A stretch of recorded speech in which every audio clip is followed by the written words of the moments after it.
Hi everyone, Steve Tickerton here with the first edition of Pissing in the Wind in 2022. Just to let you know that I'm now pre-recording these, and so they'll be uploaded onto Instagram and also onto the Odd Socks YouTube channel. So little change in how I'm presenting these. The next thing, just really quickly, our membership, as most people know, has been rejected again by the New South Wales Weightlifting Association for no reason. I really have nothing else to say about that. Point three for today, training without pain. I think it's very important that athletes are able to monitor what sort of pain they're going through. Now, lots of athletes train with pain, but the athlete has to be able to make a difference, understand the difference more so about what sort of pain are they experiencing. Is it pain just from hard training or a niggle, or is it something more serious? Now, that comes with experience with an athlete, with the ability to understand what sort of pain they're feeling. There's a lot of research in pain at the moment. And some of the areas that we know is that pain doesn't necessarily cause injury or is an indicator of injury. Okay, so athletes really need to make that difference. Is this pain that I'm experiencing a pain that I can train through, or is it a pain that I really need to go and get looked at by somebody to make a decision on, can I continue to train with this pain? The worst thing, I believe, is that you have chronic pain. Now, an athlete with chronic pain does not enjoy training, and that will put them back. Anyone who has chronic pain understands the mental burden that it puts on you with your training. So just to the athletes and to the coaches, when someone's in pain, you need to talk about the pain, but you don't have to succumb to the pain, if you know what I mean. Don't let the pain be the dictator. Find out what's causing the pain, what's the background of the pain, whether you find out from another professional or you decide yourself, I can deal with this pain. But if you can't deal with it, stop, reassess. There is no point training with chronic pain, okay? So, yeah, that's my third point for today. The next item I'd like to talk about are our all-comers competitions. This is open to everybody. Great competition for beginners, intermediate and advanced lifters. Numbered only 20 lifters per competition. It keeps the competition down to about 3 hours, and we run it in the round, so it goes through really quickly. There are no delays or anything like that. So if you are interested, just go onto our Facebook page and you'll see the competitions there, and then click onto which of the 4 competitions you'd like to enter. So we have one on the 9th of the 4th, the 28th of the 5th, the 6th of the 8th, and then the 8th of the 10th. Okay, and the weigh-in starts at midday. The weigh-in only goes for half an hour, and then we start the competition at 1, and we're normally finished by 4 o'clock. Great competition. Lots of people have started their weightlifting journey at our competition, so by all means, register and come and join us at one of our all-comers comps. The next item is an article that I saw about with Sarah Davies. Sorry, it's got a bit of an itchy nose here. It's an article by Brian Oliver about what Sarah Davies was saying, who's the head of the Athletes Commission for the International Weightlifting Federation, on how to improve the sport of weightlifting for spectators. Okay, and I've written down about half a dozen bullet points here that I'm going to discuss that I think would be some changes that would make the sport a little bit more better. Okay, so the first one is the MC. The MC really needs to do a lot more work. Rather than just calling the next lifter and the next lifter to prepare and the weights and all that, what they normally do, I really think an MC, a good experienced MC that is, can start to explain to the audience why someone would be taking a particular weight and what would the outcome be of them taking that weight, okay?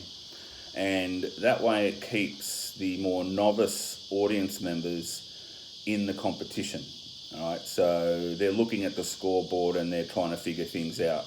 It's not rocket science weightlifting, okay? The person who lifts the biggest weight wins. But I think if the MC is more engaged in conversation with the audience, explaining to the audience why a lifter is taking this particular weight, I think the audience would be much more engaged. It's not going to make any difference to the competition. The coaches are good enough to understand what they're doing, and if they're not, then should they be there? But I just believe the MC could do a lot more work. The other area, which was definitely mentioned by Sarah Davies, was the warm-up room. And I agree with her. The warm-up room needs to be opened up, meaning that it either has to have a direct link by camera from the warm-up room onto a screen so that the audience can see what's going on in the warm-up room, much like the TV audience gets to see when they're watching the Olympic Games or World Championships. They can see what's going on in the warm-up room. That also keeps the audience engaged in what's going on in that secret area, if you like. Okay, so 100%. Now, if you have a local competition, and I'm going to start doing this year, is I'm not going to put up a barrier between the warm-up room and the audience. I'm going to leave the warm-up room open so that the audience can watch the athletes warm up. Now that might be a bit of a distraction for the lifters to start off with, but they'll get used to that. So I think that's a really important thing, because the audience then gets to see what goes on in the warm-up room and then what goes on the platform. So they're more engaged in the whole competition. The next point is music. Sorry, still got an itchy nose. The next one is music. Sarah Davies suggested that maybe we could have an intro as the athlete walks out, some music, a bit like boxing, where the athlete walks out to a particular piece of music. Now that's a great idea, and obviously the person who's running the music has to be on the ball. And I think that's something that could really be good, because then the music you then associate with that lifter for that particular competition. So that's a great idea, that we can bring a little bit more entertainment. Now, the Americans, when they ran the World Championships with their big screens and all that sort of stuff, really changed the way that weightlifting was being presented. And I really like that idea, and I think we can do more. And I think music could be something that could be added in, as Sarah Davies suggested. Another idea is to steal from powerlifting. Now, powerlifting lift their competitions in the round. So everyone lifts in a particular order from their lot numbers, let's say from 1 to 10, and you always lift in that order. We could do something very similar. Now, in our all-comers competitions, we do that as well. We run them in the round. Now, the order of lifting can slightly change depending upon the lift that the athlete is going to take on their second and third attempts, but it's roughly the same.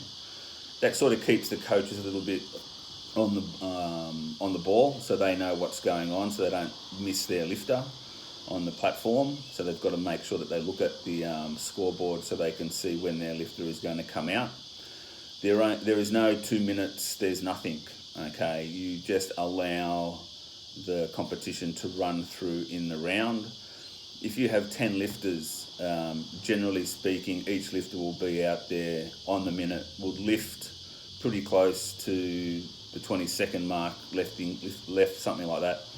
So the first lifter would get between about 5 to 10 minutes recovery. All right, so you could do one more warm-up lift or whatever in between your first and second attempts. But I think lifting in the round is a great idea. We certainly do it at our all-comers comp, and it's fantastic.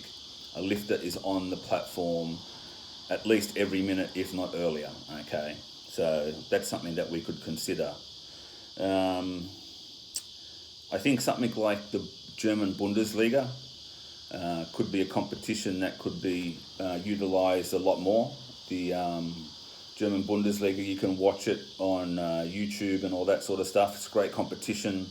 You can hear the audience get involved. They, get some food, they get a few beers into them, they're cheering for their teams, their lifters, and the scoreboard showing how the point score system's working and so forth. So that's definitely something. Now, we used to run a Bundesliga back in the day, and it was fantastic, and we had finals and all sorts of stuff. Unfortunately, that slowly died off over the years, basically because, well, I won't go into it. It's just a political stuff.